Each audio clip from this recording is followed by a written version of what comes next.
Guul qaran. Cumar Artan oo jibiyay dhammaan rikooradii Afrika. Soomaaliya ugu horeeyay ee ku guuleystay garsoorii ugu fiicnaa Afrika sanada 2025. Soomaaliya maanta waxay u dabaaldegaysaa guul taariikhi ah kadib markii Cumar Cabdulqaadir Artan loo magacaabay garsooraha sanadka CAF ee sanada 2025, taasoo ka turjumaysa kororkiisa xirfadeed iyo ixtiraamka uu ka haysto garoomada Afrika oo idil. Guusha Artan ee abaalmarintan waa caddeyn muujinaysa joogteynta shaqadiisa, cadaaladiisa iyo degnaanshihiisa marka uu garsoorayo kulamada waaweyn. Muddooyinkii ugu dambeeyay wuxuu maamulayay qaar ka mid ah kulamada ugu culus ee qaaradda Afrika si heer sare ah oo la wada ammaanay. Maxaa ka dhigaya guushan mid taariikhi ah?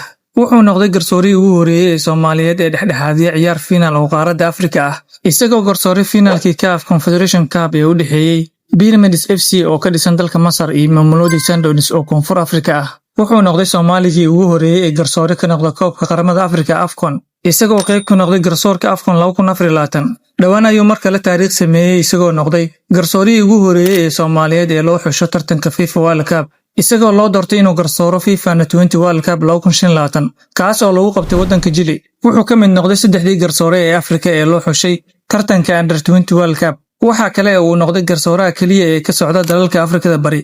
Wuxuu hogaamiyay koox garsooreed oo dhammaantood Soomaali ah intii lagu jiray kulankii adkaa ee isreebka koobka adduunka 2026, kaas oo u dhexeeyay DR Congo iyo Senegal. Mas'uuliyiinta xiriirka Soomaaliyeed waxay ku tilmaameen garsoore daacad ah, anshax leh oo ilaaliya sharafka ciyaarta. Taariikhdiisa markaan eegno, wuxuu ku dhashay Muqdisho 1992, wuxuuna noqday garsoore FIFA sanadii 2018. Wuxuu xirfadiisa ka bilaabay horyaalka Soomaaliya ka hor inta uusan gaarin heerka caalamiga ah. Waa garsooraha kaliya ee Soomaaliyeed ee haysta shahaadada VAR, taas oo u furtay albaabo badan oo tartamada waaweyn ah. Inkasta oo uu da'yar yahay, wuxuu maamulay kulamo culus oo qaaradeed oo u baahan khibrad iyo maskax degan. Haddaba maxay guushiisu uga dhigan tahay Soomaaliya? Sharaf qaran. Guusha Artan waxay iftiiminaysaa horumarka kubadda cagta Soomaaliya. Waxay dhiirigelin u tahay dhalinyarada. Jiilka cusub ee xiiseeya garsoorka ama maamulka ciyaaraha ayaa helaya hogaamiye tusaale fiican u ah kobac nidaamsan. Guushiisu waxay muujinaysaa in Soomaaliya ay maalgelisay tababarka garsoorayaasha iyo xirfadaha casriga ah ee ciyaaraha. Magacaabista Cumar Cabdulqaadir Artan ee garsooraha sanadka CAF 2025 ma aha oo kaliya guul shakhsi, balse waa guul qaran oo muujinaysa sida xirfadda, dadaalka iyo daacadnimada ay qof u gaarsiin karaan heer aad u qiimo badan.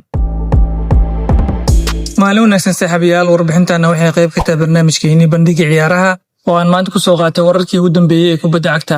Haddii aad ilaa dhamaadka muuqaalka nala soo gaartay, ha ilaawin inaad muuqaalka like saarto, sidoo kalena sii share garayso. Haddii aad nagu cusubtahay nagu soo biiro oo ka mid noqo asxaabta nagu xiran. Mahadsanid.